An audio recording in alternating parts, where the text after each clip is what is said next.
Hello সবাইকে, good morning. আজকে আবারও একটি নতুন দিন শুরু করছি তোমাদেরকে সঙ্গে নিয়ে। আশা করছি তোমরা সকলে খুব ভালো আছো আর আমরাও বেশ ভালো আছি। আজকে বারটা ছিল বৃহস্পতিবার আর এখন ঘড়িতে বেজে গেছে সকাল 7:30। তো দেখো, ঘুম থেকে উঠেই আজকে স্নানটা সেরে নিয়েছি। আর আজকে দিনটা ছিল রথের দিন। আর আজকে আমাদের একটা জায়গায় যাওয়ার প্ল্যান হয়েছে আর সেই কারণেই হাজব্যান্ড অফিস থেকে ছুটি নিয়েছে। তো সকালবেলা ঘুম থেকে উঠে বাসি ঘরটা ঝাড় দিয়েছি আর এই যে স্নান সেরে এখন পুজোর জোগাড়ও করে নিয়েছি। তো পুজোটা করেই তারপরে বেরোবো। তো তার মধ্যে আবার ছেলেকে পড়াতে আসবে, ওকে একটু বেলার দিকেই পড়াতে আসতে চেয়েছিল, যেহেতু আজকে রথের ছুটি ছিল ওর। তো সেই জন্য টিউটর বলেছিল একটু বেলা করে পড়াবে। তো যেহেতু আমরা একটু বেরোবো, মানে একটা জায়গায় যাওয়ার আছে, তো সেই কারণে আমি ওনাকে বলেছিলাম যে ওকে 9টার মধ্যে ছাড়লে সুবিধা হয়। তো সেই কারণে ওর টিউটরও আজকে তাড়াতাড়ি চলে এসেছে পড়াতে।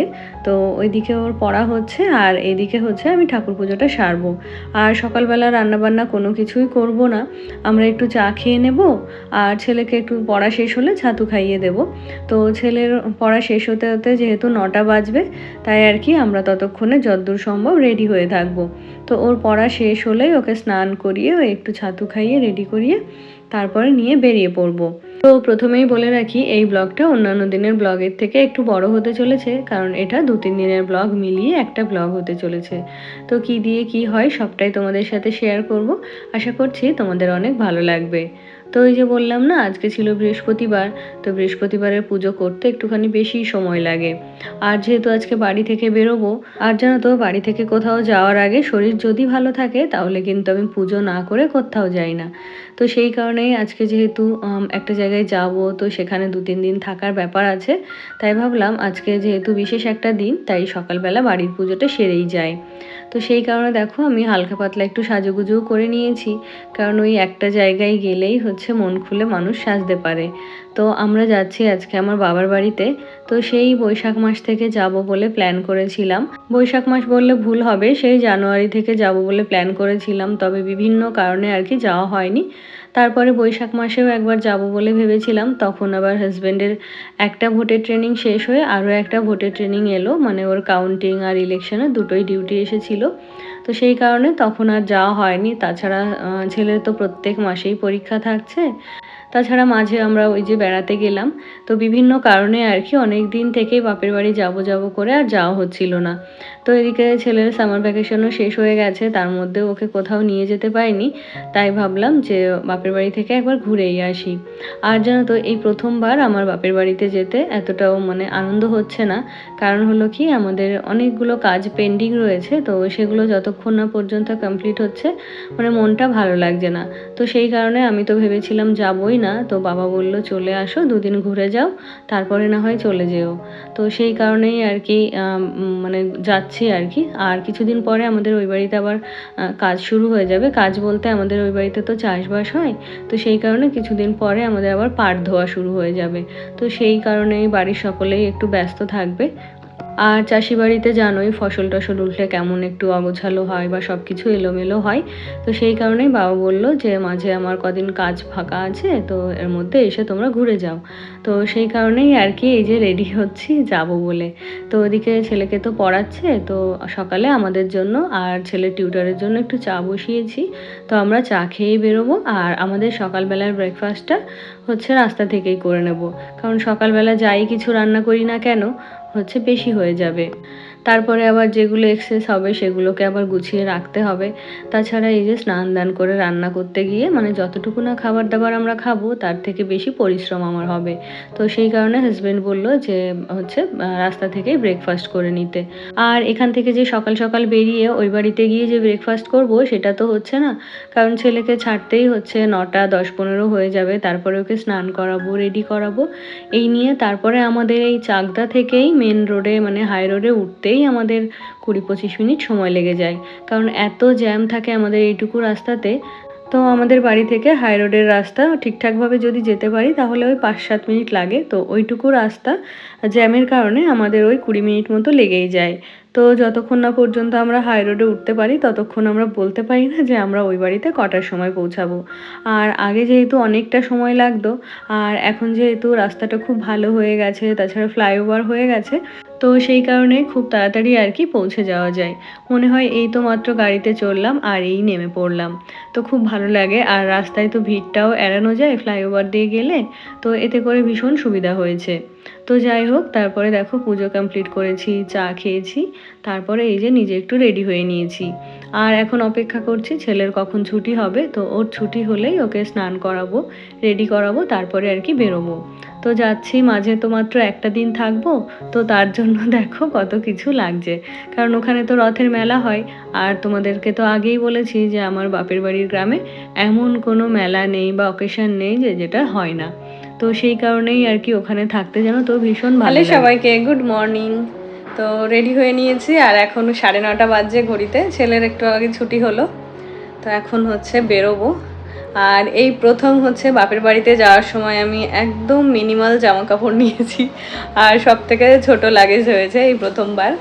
তো জানি না কেন এবার যেতে অতটা ভালো লাগছে না। তো ছেলে অনেক দিন থেকে খুব বায়না করছিল, সেই ভোটের আগে যাব তখন থেকে প্ল্যান করেছি। তো হাজব্যান্ডের দুবার করে ইলেকশন ডিউটি এলো, মানে কাউন্টিংয়ের ডিউটি এলো, তারপরে হচ্ছে ভোটের ডিউটি এলো। তো সেই কারণে আর কি যাওয়া হয়নি। তারপরে হচ্ছে ওই যে ছেলের প্রত্যেক মাসে পরীক্ষা থাকে, তো আজকে তো যাচ্ছি, আবার হচ্ছে 20 তারিখে ওর হচ্ছে ওই ক্লাস টেস্টগুলো হয়, সেগুলো রয়েছে। তো সেই কারণে গিয়ে খুব মানে বেশি দিন থাকাও হবে না। আর হলো গিয়ে হচ্ছে সানডেতেও বোধহয় চলে আসবো, মানে স্যাটারডেতেই বোধহয় চলে আসবো, কারণ হলো সানডেতে আমাদের অনেক কাজ রয়েছে। আর ছেলেরও ওদিন হচ্ছে গান থাকে, অ্যাবাকাস থাকে। তারপরে তো যেহেতু পরীক্ষা সোমবার দিন, তো সানডেতে মানে যদি বাড়িতে থাকি তাহলে ওকে একটু সব রিভিশনও করানো হবে। তো চলো যাই, পরে আবার দেখা হচ্ছে। তো তারপরে ছেলের ছুটি হয়েছে, ওকে স্নান করিয়েছি, রেডি করিয়েছি, তারপরে একটু ছাতু খাইয়ে দিয়েছি। তারপরে এই যে আমরা চলে এলাম, গাড়িতে উঠবো। তো আমার লাগেজটাও গাড়িতে তুলে দিয়েছি। আর হাজব্যান্ড সকালবেলা উঠেই আর কি গাড়িটা একটু পরিষ্কার করে বের করে রেখেছে। আর এখন হচ্ছে হাজব্যান্ড ওই ঘরে তালা দিচ্ছিল, তাই একটু বাইরে ওয়েট করছিলাম। তো এই আমাদের বাড়ির কাছে যে মিষ্টির দোকানটা, ওখান থেকেই কিছু মিষ্টি নিয়ে নিলাম। আর এখন যাব হচ্ছে গাড়িতে। তো ভেবেছিলাম এখান থেকেই ব্রেকফাস্ট করব। তো আগে তো এই দোকানে ডালপুরি, কচুরি এগুলো পাওয়া যেত, তবে এখন রিসেন্ট ওটা বন্ধ হয়ে গেছে, তাই এখান থেকে আমাদের ব্রেকফাস্ট আর হলো না। আমরা এগিয়ে গিয়ে কোনো একটা দোকান থেকে খেয়ে নেব। আর আমাদের এখানকার মেন প্রবলেম হলো গাড়ি যেখানে সেখানে পার্ক করা যায় না। যেখানে সেখানে বলতে পার্কিংয়ের কোনো জায়গাই নেই। কোনো দোকানের সামনে রাখলে তারা তাড়াতাড়ি করে সেখান থেকে সরিয়ে দেয়। তো অনেক তো বকর বকর হলো, এবার চলো তোমাদের কিছু কমেন্ট করে ফেলি। তো আমার গত ভিডিওতে কমেন্ট করেছিল লিজা মঞ্জুশ্রী আইডি থেকে দিদিভাই। তো দিদিভাই লিখেছে, কত ওয়েট করার পর ভিডিও পেলাম, এত গ্যাপ নিও না গো, ভীষণ ভালো লাগে তোমার ভিডিও, আর আমার মাও ভীষণ মিস করেছে তোমার video. Thank you so much দিদিভাই। কি বলো তো, ওই যে কোনো প্রবলেম না থাকলে না, আমি চাই রেগুলারই ভিডিও শেয়ার করতে, তবে ওই যে বিভিন্ন কারণবশত আর কি শেয়ার করা হয় না। আর জানো তো, এই ইউটিউবে না এলে জানতামই না যে এত মানুষ আমাকে এত ভালোবাসে। অনেকে আছে তো রেগুলার আমাকে কমেন্ট করে, আবার অনেকে আছো তোমরা যারা অনেক দিন বাদে বাদে আমাকে কমেন্ট করলেও রেগুলার কিন্তু আমার ভিডিও দেখো। আর এই যে আমার ভিডিও না দিলে আমাকে মিস করো, তো এটাই আমার কাছে অনেক বড় পাওয়া। তুমি আমার অনেক অনেক ভালোবাসা নিও দিদিভাই, আর মাসিমাকে আমার প্রণাম জানিও। তারপরে দেখো আমরা পৌঁছে গেছি এখন কৃষ্ণনগরে। তো ওই যে নিজেদের হোম টাউন, তো সেই জন্য পরিচিত জায়গাগুলো এভাবে ঘুরে ঘুরে দেখছি। আর হাজব্যান্ডকে বলছি যে রিটায়ারমেন্টের পরে আমাকে যেন এখানে একটা ছোট্ট ঠিকানা করে দেয়, যাতে করে আমি বাকি জীবনটা নিজের শহরে থাকতে পারি। তো সেটাই আর কি নিয়ে দুজনে আর কি কথা বলছিলাম। তারপরে বাড়িতে পৌঁছে গেছি, খাওয়া দাওয়া সেরে নিয়েছি। আর এখন বিকালবেলা ভাই হচ্ছে এই এগ রোল, ফুচকা, তারপরে চাউমিন, বিভিন্ন রকম খাবার নিয়ে এসছে।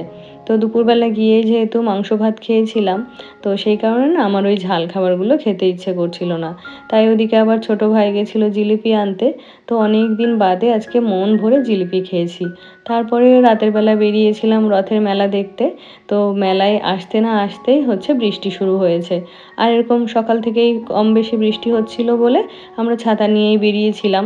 আর জানো তো, রথের মেলাতে আমাদের ওখানে ফুটবল টুর্নামেন্ট হয়, আর সেটা রাত 2-2:30 পর্যন্ত হয়। আর এটা কিন্তু বহু বছর ধরে চলে আসছে। তারপরে তোমাদের সাথে দেখা হচ্ছে আমি যেদিন বাপের বাড়ি থেকে চলে আসছিলাম, সেই দিন বারটা ছিল শনিবার। তো তো এই যে এত কিছু গোছানো হয়েছে এগুলো সব আমার সঙ্গে করে দিয়ে দেওয়া হবে। তো এখানে কাঁঠাল আছে, নারকোল আছে, পেঁয়াজ রসুন আছে, তারপরে হচ্ছে বিভিন্ন রকম শাক আছে। তো সেগুলো মা সব কেটে বেছে আমাকে দিয়ে দিয়েছে। তো তারপরে এই যে বাড়িতে পৌঁছে গেছি, আর এখন হচ্ছে এগুলোকে আনলোড করতে হবে। সবাইকে তো বাড়িতে চলে এসেছি, এখন ঘড়িতে 6টা মতো বাজছে। তো গাড়িটা আনলোড করা হলো, আমি আর হাজব্যান্ড দুজনে মিলে আনলোড করলাম। তো এখন হচ্ছে একটুখানি রান্না করতে হবে, রান্না বলতে একটুখানি সেদ্ধ ভাত আর ডাল করব। আর মা একটুখানি মাটন দিয়ে দিয়েছে। তো আলু সেদ্ধ না দিলেও হয়, তবে ডালটা যেহেতু লাগবে তাই ভাবলাম যে একটু আলু সেদ্ধ আর ডাল করি, আর মাটন তো আছে, তো ওটা দিয়ে হচ্ছে আমাদের রাতের খাওয়া দাওয়া হয়ে যাবে। তো বাড়িতে এসে এখনো ফ্রেশ হয়নি, সবে চেঞ্জ করে জিনিসপত্রগুলো সব নিচে থেকে উপরে এনেছি। আর ভাতটা হতে যেহেতু টাইম লাগবে তাই ভাবলাম যে একবারে চালটা ধুয়ে বসিয়ে দিয়ে যাই, তারপরে এসে হচ্ছে ডালটা একটু সিটি দিয়ে ফোড়ন দিয়ে নিলে হয়ে যাবে। তো সেই কারণে ফ্রেশ হওয়ার আগেই চলে এলাম রান্নাঘরে। তো এই যে হালকা পাতলা একটুখানি রান্না করব। তো চলো আগে সব কিছু গুছিয়ে নিই, তারপরে তোমাদের সাথে শেয়ার করব যে আমার মা আজকে কী কী দিয়েছে। তো এই কদিন ওখানে গিয়ে মানে ফোনটা হাতেই নিতে পারিনি, তো সেই কারণে আর কি ওখান থেকে মানে ভিডিও শ্যুট করা হয়নি। তো টুকটাক যা করেছি সব মিলিয়ে একটা ভিডিও তোমাদের সাথে শেয়ার করব। তো চলো আগে ভাতটা বসাই। আর আমার গত ভিডিওতে আরও কমেন্ট করেছিল ভারতী দিদিভাই। তো দিদিভাই লিখেছে, কেমন আছো বোন, অনেক দিন পর ভিডিও দেখলাম, খুব ভালো লাগলো, ঝাড় ঝাড় দিলে কত সুন্দর করে, অনেক শুভেচ্ছা ও ভালোবাসা নিও মিষ্টি বোন। থ্যাংক ইউ দিদিভাই, তুমিও আমার ভালোবাসা নিও। তো তারপরে দেখো এখানে হচ্ছে রাতের জন্য খাবার বসিয়ে দিলাম। তো রান্না তো করতেই হবে, তো সেই কারণে ফেলে রেখে লাভ নেই, আগে আগে করে রেখে যাই, গিয়ে একটু বিশ্রাম নিতে পারবো, তারপরে খাওয়ার সময় হলে রাতে খাওয়া দাওয়াটা করে নেওয়া যাবে। তো ওখানে সকালবেলা ঘুম থেকে উঠতেই আমাদের ওই 11টা 11:30 বেজে যেত। তারপরে হাজব্যান্ড আবার আজকে একবারে স্নান করে দুপুরবেলাতে খেয়েছে। তো সেই কারণে আজকে সকাল থেকে আমাদের একবারই খাওয়া হয়েছে, যেহেতু সকালে উঠতে লেট করেছিলাম তাই খিদেটাও একটু পেয়েছে। তাই ভাবলাম যে বাড়িতে এসে আগে খাবারটা রান্না করে নিই, আর সকাল সকাল খাওয়া দাওয়া করে ঘুমিয়ে পড়তে পারবো। তো আজকে তো শনিবার, রবিবারও হাজব্যান্ডের ছুটি রয়েছে, এমনকি সোমবার মঙ্গলবারও হাজব্যান্ডের ছুটি। তবে রবিবারে আমাদের এমন কিছু কাজ ছিল, আর সেই কাজগুলো সকালের দিকেই ছিল, তো সেই কারণেই আমাদের এক প্রকার চলে আসতে হলো, নাহলে আরও কয়েকটা দিন থেকে আসতে পারতাম। তো যাই হোক, এবারে চলো মা কী দিয়েছে সেগুলো একটু দেখাই। দেখো দুটো কাঁঠাল, এটা পুঁই ডাঁটা। তো পুঁই ডাঁটা হচ্ছে পাতা দেয়নি, আমি আগে লক্ষ্য করিনি, তাহলে কয়েকটা পাতাও নিয়ে আসতাম। আর এখানে কচুর শাক দিয়েছে কেটে। আমার হচ্ছে কচুর শাক যদি মানে শুধু রান্না করি তাও হাত চুলকায়, তো সেই জন্য মা আর কি কেটে দিয়েছে। এটা রয়েছে হচ্ছে চাল কুমড়োর শাক, এটা একটা গোটা কচু দিয়েছে, জানি না এটা কি হবে। আর এর মধ্যে রয়েছে আমাদের জমির পেঁয়াজ আর রসুন। আর এই যে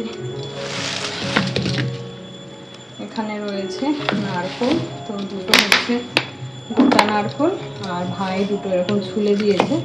তো সব কটা আর কি ছুলে দিতে চেয়েছিল, তো ছুলে রাখলে কি হয়, নারকোল নষ্ট হয়ে যায়, বেশি দিন থাকে না, তো এই কারণে দুটো ছুলে দিয়েছে, আর দুটো হচ্ছে গোটা দিয়েছে। আর এখানে মা দিয়েছে নারকোল নাড়ু। তো দেখলাম মার ফ্রিজ ভর্তি, প্রায় 100 পিস হবে নারকোল নাড়ু রয়েছে, তো সেখান থেকে আমি কয়েকটা নিয়ে এসেছি, মানে মা দিয়েছে আর কি। আর এটা হলো আমের আচার, মানে ওই ঝাল মিষ্টি আচার যেটা হয় সেটা, এটাও মা অনেকটা করেছে, তো সেখান থেকে আমাকে এই যে এতটা দিয়েছে। তো এটা খেলেই হচ্ছে আমি ওয়েট গেইন করে যাব, এই জন্য আমি করিও না খাইও না। আর এখানে দিয়েছে লেবু, পাতি লেবু। এখানে আছে দুটো চাল কুমড়ো, এখানে বিচি কলা, আর এটার মধ্যে আছে কুমড়োর শাক, আর এটাতে দিয়েছে হচ্ছে মাটন। তো এগুলোকে সব এখন আমার ফ্রিজে একে একে রাখতে হবে, মানে শাক সবজিগুলো সব জায়গা মতো গুছিয়ে রাখতে হবে।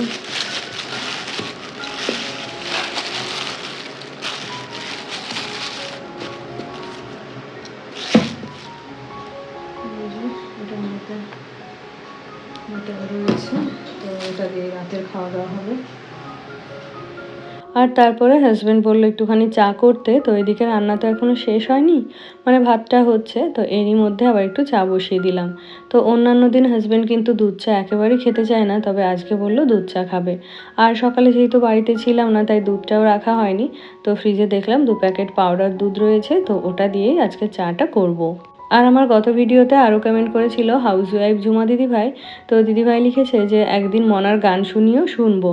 আচ্ছা দিদিভাই, ওকে বলে দেখবো। এমনি তো ক্যামেরার সামনে আসতে চায় না, আর ওর গান কাউকে শোনাতেও চায় না। তবে দেখি যদি রিকোয়েস্ট করে কথা শোনে তাহলে হচ্ছে একদিন তোমাদের সাথে শেয়ার করব। আরও কমেন্ট করেছিল জেসমিন পারভিন আইডি থেকে দিদিভাই, তো লিখেছে নাইস ভিডিও দিদিভাই, আর ডেইলি ভিডিও দেবে গো।